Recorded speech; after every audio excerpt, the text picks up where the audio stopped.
I know I've talked a lot about Animaniacs in my videos, but I've surprisingly never done a list of favorite characters on the show. And with the upcoming release of the new series, what better time than now? Because certain characters are paired together on the show, I won't be giving each individual character a slot. Otherwise, that's already 5 spots taken. So let's count down those Animani, totally insaney, my favorite cartoony, Animaniacs. Mr. Plotz. The CEO of Warner Brothers, I know he seems like an unusual choice to include on a list of favorite Animaniacs characters, but his interactions with the Warner siblings have provided plenty of humorous moments. He was sometimes an antagonist on the show, but the writers were also willing to give him sympathetic moments too. Frank Welker's voice work adds a lot to the character's memorability, as he captures the stress any studio boss would be under, made even more so by the Warner's antics. Movie studio bosses are not often characters in animated shows, and when they do appear, they are often thin stereotypes. So the layers and dimensions given to Mr. Plotz are actually rather refreshing. Chicken Boo. These segments tended to revolve around a simple yet effective joke. He tries to fit in with human society, but is then driven out when his real identity as a giant chicken is discovered. Every time I watch one of the Chicken Boo segments, I always hope that he's never discovered, and he continues being a celebrated part of whatever community he's joined. He just has one simple wish, and ends up being discriminated against. That we ultimately want him to succeed just makes his appearances that much funnier, especially how easily almost everyone buys into his disguise. Chicken Boo has tried everything, from being a kung fu master to a cowboy out of a Sergio Leone western, and every time it's hilarious. The fact that all he does is cluck adds to the humor of the situation. Whenever a Chicken Boo segment is about to start, you know you're in for a good time. Buttons and Mindy.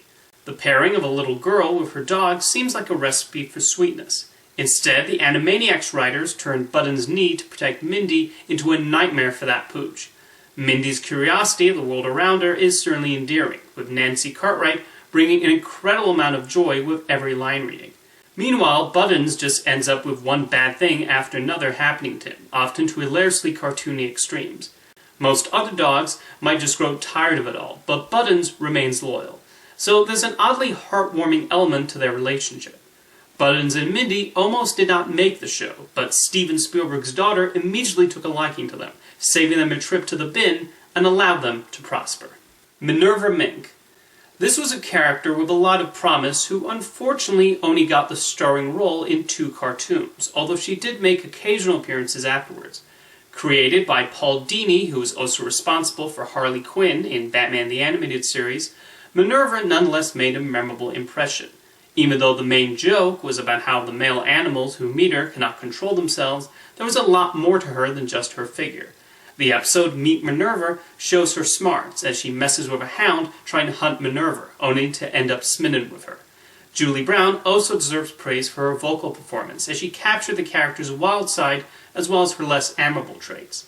It's understandable why Warner Brothers and the network were cautious about Minerva Mink, but that did not stop her from leaving an impact with viewers.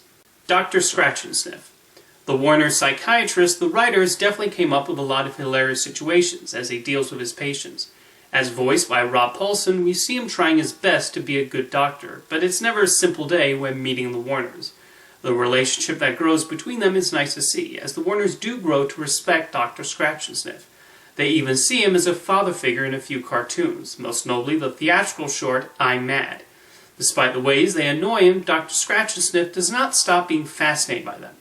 A highlight is in the episode where he wonders what species they're supposed to be.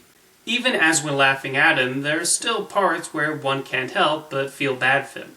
One classic episode has Dr. Scratchansniff stuck in an elevator with Wacko, and we see his sanity and patience slowly slip away. It's hilarious, but it's easy to see his growing frustration.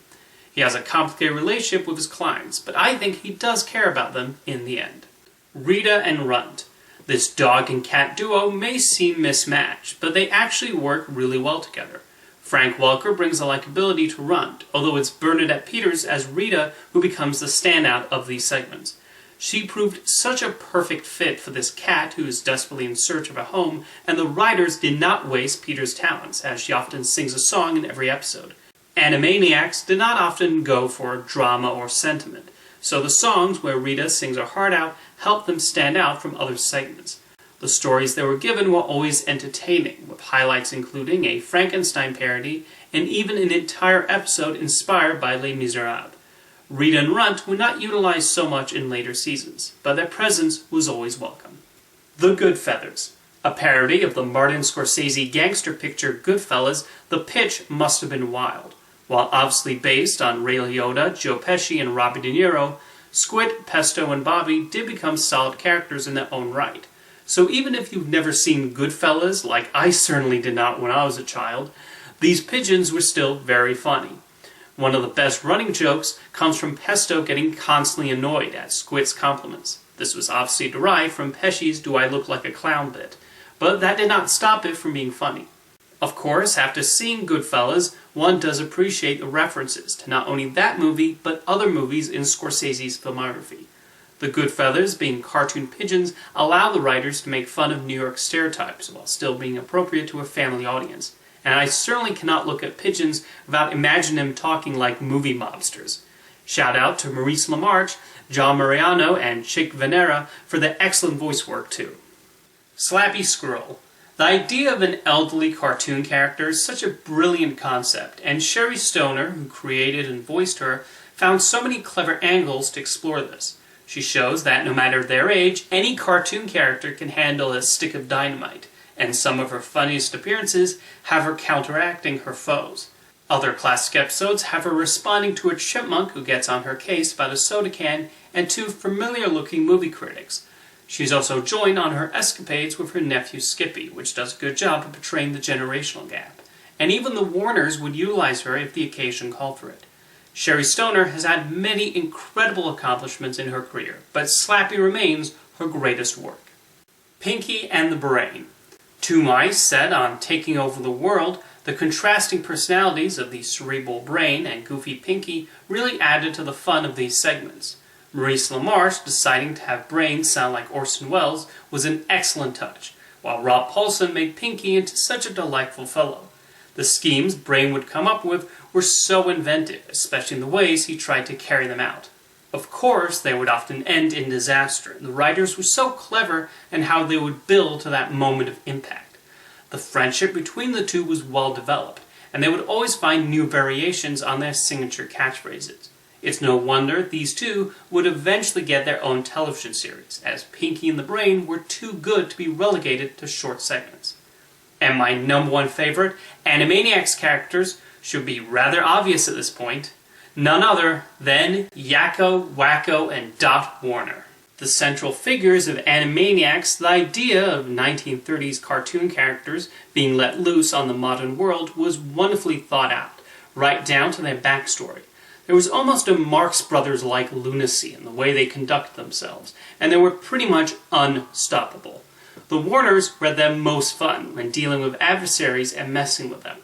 The writers also used these characters to comment on Hollywood culture, leading to segments like the one taking place in a video store or the one where Yakko teaches variety speak. The energy of the Warners added to the fast-paced nature of Animaniacs and always made them a delight. Rob Paulsen, Jess Arnell, and Tress MacNeille found the perfect voices for Yakko, Wacko, and Dot. Yakko is a sort of fast-talking smart aleck I've often gravitated towards in sitcoms and animation. Wacko brought an unhinged enthusiasm to anything he did, and Dot managed to brilliantly shift between boasting about her cuteness and getting frustrated at those who sought to undermine the Warners. Animaniacs would not be the same without these three leading, and they are a major reason why the show remains appealing to this day. Now let me know who your favorite Animaniacs characters are, and I'll see you next time.